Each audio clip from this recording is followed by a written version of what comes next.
In this video, I'll show you how to harvest mason bee cocoons from a variety of nesting options. Let's get right to it. I take down my nesting tubes in late summer, once the nesting season is over and the tubes are full. I store them in boxes in the garage until the time is right to harvest them in mid to late autumn. This will keep the growing bees out of danger's way as they develop and await their winter hibernation.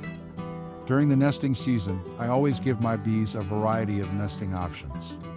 I have paper-lined cardboard nesting tubes that I set up in several different houses around my property. I also have a grooved board with a viewing window similar to store-bought nesting trays. And finally, I have some 2x4 nesting blocks, some that are lined with paper and some that are bare. I'll start by removing the cover board from my 2x4 house. These blocks are all held together with staples, so I'll remove them with some pliers to make them easier to work with.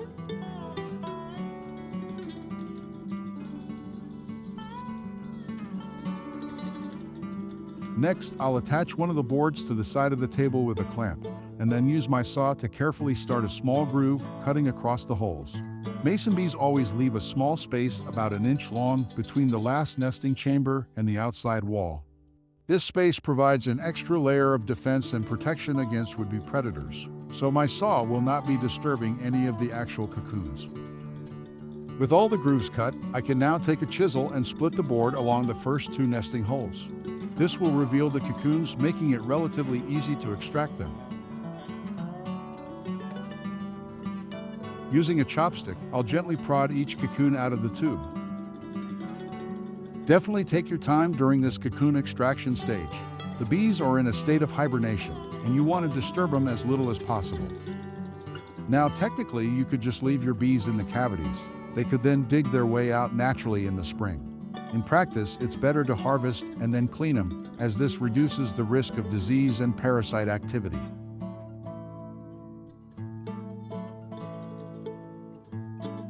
With the first section complete, I can repeat this process on the following sections one at a time.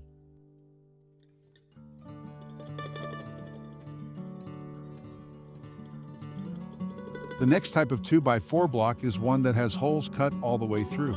These holes are lined with paper tubes. By unscrewing the backing wood piece, I can pull the tubes out of each hole using the folded over end tabs. Unrolling the paper tube reveals the cocoons inside. Mason bees create individual nesting chambers for each of their eggs. These chambers are separated from one another using mud that forms into hardened walls. This is where the bees get their name. Unfortunately, the mason bee viewing window nest needs to be completely disassembled to access the cocoons. All the screws need to be removed before the cover door can be taken off. Next, the outside frame can be lifted off, followed by the viewing screen. With the cocoons now accessible, the chopstick is again used to prod each cocoon loose.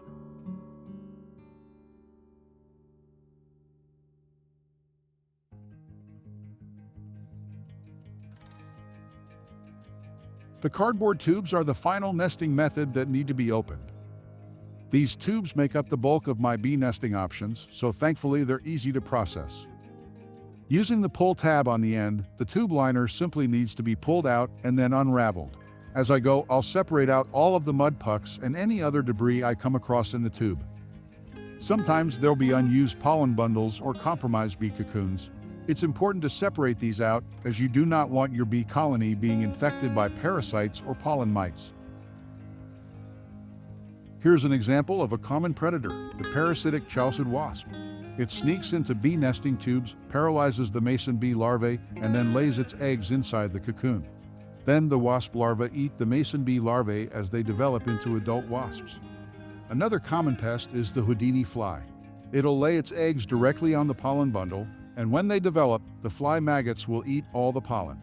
It's important to watch for Houdini flies throughout the nesting season and kill them immediately when spotted. To ensure that your mason bees have the best chance of success, it's a good idea to clean them before they're stored over winter. This can be done using some basic household items and a little water with bleach.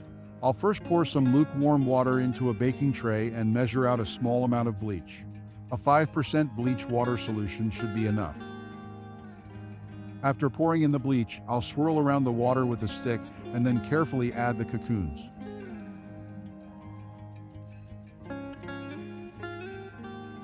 Using the stick, I'll gently clean the cocoons. All the leftover pollen, dirt, and fly maggots will be separated from the cocoons at this stage.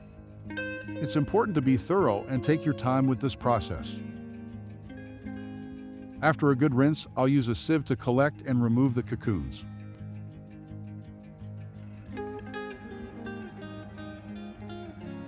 I'll dispose of the dirty water and clean the tray.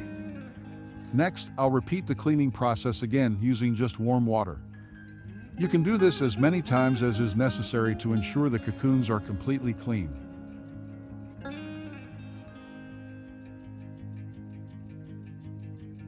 Next, I'll spread the cocoons out on a paper towel-lined tray and then cover them with more paper towel. I'll gently dry them, taking care not to use too much pressure.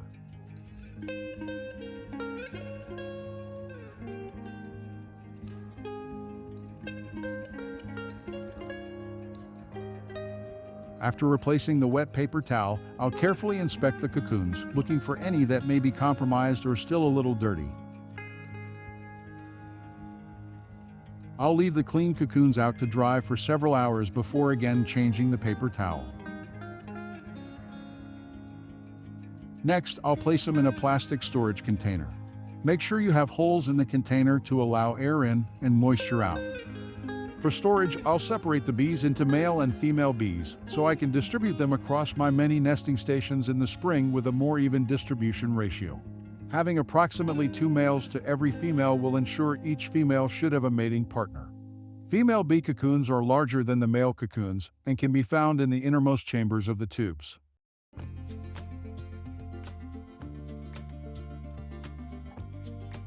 I leave my bees on a shelf in the garage for most of the winter months, and then transfer them to the fridge in February.